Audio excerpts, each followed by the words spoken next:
வணக்கம். Ration card அப்புறம் மகளிர் உரிமைத் தொகை இத பத்தின லேட்டஸ்ட் அப்டேட்ஸ் என்னென்ன அப்படிங்கிற தரவுகளை தான் இந்த தொகுப்புல நாம ரொம்ப தெளிவா அலச போறோம். எந்த ஒரு சுத்துவளைப்பும் இல்லாம நேரடியா விஷயத்துக்குள்ள போயிடலாம் வாங்க. இப்போ பல பேரோட மனசுல இருக்கிற ஒரு மிகப்பெரிய கேள்வி, இந்த மே மாசம் எனக்கான இந்த ₹1000 உரிமைத் தொகை எப்ப வரும் அப்படிங்கிறது தான் இல்லையா? ஏப்ரல் மாசம் வரைக்கும் பணம் கரெக்டா வந்துருச்சு. ஆனா இப்ப எலெக்ஷன் டைம் அப்படிங்கறதால மே மாசம் பணம் கைக்கு வருமா வராதா அப்படிங்கிற சந்தேகம் நிறைய பேருக்கு இருக்கு. இதுக்கான ஒரு தெளிவான விடைய நமக்கு கிடைச்சிருக்க அதிகாரப்பூர்வ தரவுகள் மூலியமா இப்ப தெரிஞ்சுக்க போறோம். இன்னைக்கு நாம முக்கியமா பார்க்க போற விஷயங்கள், மே மாச உரிமைத் தொகை அப்டேட், இந்த தொகை எப்போ உயரப் போகுது, புது ரேஷன் கார்டு யாருக்கெல்லாம் கிடைக்கும், அதுக்கு தேவையான முக்கியமான ஆவணங்கள் என்னென்ன, அப்புறம் ஆன்லைன்ல எப்படி அப்ளை பண்றது, இதையெல்லாம் தான் பார்க்க போறோம். முதல்ல உரிமைத் தொகை பத்தின மே மாசத்துக்கான உடனடி அப்டேட் என்னன்னு பாத்திரலாம். வழக்கமா பாத்தீங்கன்னா ஒவ்வொரு மாசமும் 15ஆம் தேதி வாக்குல தான் இந்த உரிமைத் தொகை பேங்க் அக்கவுண்ட்ல ஏறும். ஆனா நமக்கு கிடைச்சிருக்க தகவல் படி இந்த மே மாசம் மட்டும் 15ஆம் தேதிக்கு முன்னாடியே, அதாவது 10ஆம் தேதிக்குள்ளேயே பயனாளிகளோட அக்கவுண்ட்ல அந்த ₹1000 வந்து சேர்றதுக்கு நிறையவே வாய்ப்புகள் இருக்கு. இது நிஜமாவே ஒரு சூப்பரான செய்தி தான். 4 லட்சம் இந்த பெரிய நம்பர் எதை குறிக்குது தெரியுமா? புதுசா கல்யாணமானவங்க, புதுசா ரேஷன் கார்டுக்கு அப்ளை பண்ணவங்கன்னு கிட்டத்தட்ட 4 லட்சம் புதிய பயனாளிகளை இந்த மாசம் உரிமைத் தொகை திட்டத்துல எக்ஸ்ட்ராவா இணைச்சிருக்காங்க. சோ முன்ன விட ரொம்ப அதிகமான பேருக்கு இந்த மாசம் பணம் போய் சேரப்போகுது. அடுத்ததா எல்லாரும் ஆவலா காத்துட்டு இருக்கிற ஒரு விஷயம், இந்த உரிமைத் தொகை எப்போ உயர்த்தப்படும், தேர்தலுக்கு பிறகு என்னென்னலாம் நடக்க வாய்ப்பிருக்கு? ஜூன் 4ஆம் தேதி தேர்தல் முடிவுகள் வரப்போகுது. அதுக்கப்புறம் என்னென்னலாம் நடக்கலாம் அப்படிங்கறத இந்த தரவுகள் நமக்கு காட்டுது. இங்க நாம கவனிக்க வேண்டியது, யார் ஆட்சிக்கு வந்தாலும் உரிமைத் தொகை திட்டம் கண்டிப்பா தொடரும். ஆனா அதை செயல்படுத்துற விதம் கொஞ்சம் மாறலாம். திமுக தொடர்ந்து ஆட்சி அமைச்சாங்கன்னா சில புதிய தளர்வுகள் மூலமா இன்னும் நிறைய பயனாளிகளை இணைக்க வாய்ப்பு இருக்கு. ஒருவேளை அதிமுக ஆட்சிக்கு வந்தா புதுசா அப்ளிகேஷன்ஸ் கொடுத்து தகுதியானவங்களை மறுபடியும் ஒரு வாட்டி சரிபார்க்கும் முறை வரலாம். தவகை ஆட்சி அமைச்சா 60 வயசுக்கு மேற்பட்ட எல்லா பெண்களுக்கும் ₹2500 கொடுக்கப்படும் அவங்க தரப்புல சொல்லப்பட்டிருக்கு. ஆகா, யார் கவர்மெண்ட் ஃபார்ம் பண்ணாலும் ஜூன் மாசத்துல இருந்து இந்த புதிய நடைமுறைகள் அமலுக்கு வரதை நம்ம எதிர்பார்க்கலாம். இதுல நாம முக்கியமா நோட் பண்ண வேண்டிய பாயிண்ட் என்னன்னா, ஒருவேளை இந்த உரிமைத் தொகை மாசத்துக்கு ₹2000 உயர்த்தப்பட்டா ஒரு குடும்ப தலைவிக்கு வருஷத்துக்கு ₹24,000 கேரண்டியா கிடைக்கும். கொஞ்சம் யோசிச்சு பாருங்க, ஒரு நடுத்தர குடும்பத்தோட பொருளாதார பாதுகாப்புக்கு இந்த தொகை எவ்வளவு பெரிய சப்போர்ட்டா இருக்கும்னு.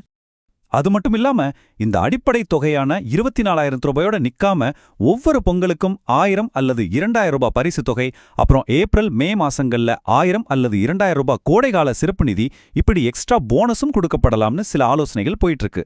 இதெல்லாம் ஒன்னா சேர்ந்தா குடும்பங்களுக்கு இது நிஜமாவே ஒரு மிகப்பெரிய பொருளாதார பாதுகாப்பு கவசமா இருக்கும்.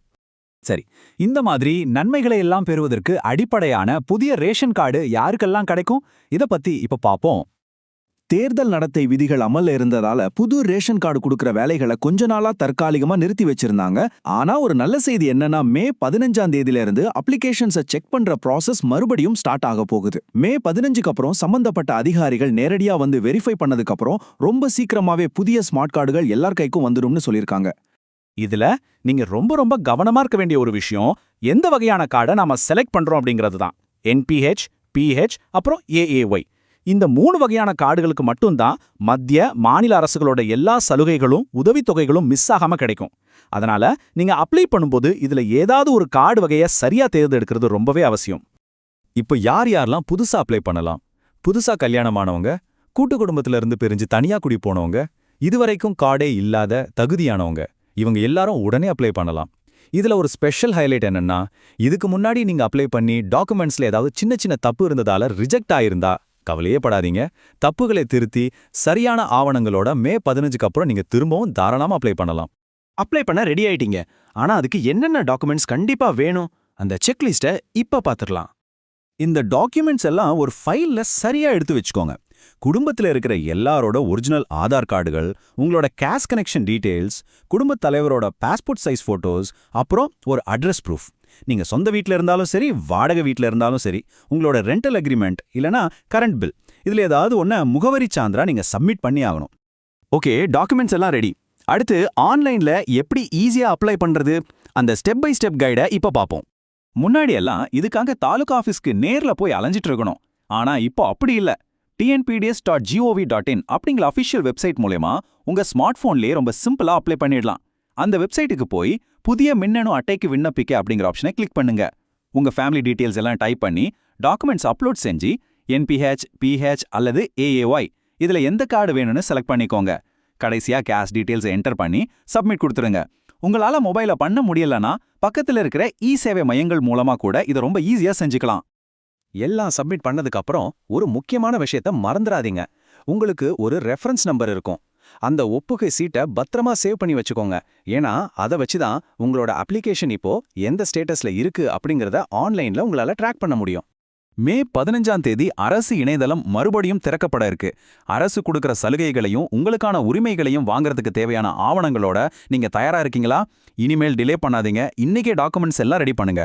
சரியான ஆவணங்களோட நீங்க அப்ளை பண்ணிட்டா உங்களுக்கான புது ஸ்மார்ட் கார்டு ரொம்ப சீக்கிரமாவே உங்க கைகளுக்கு வந்து சேரும்.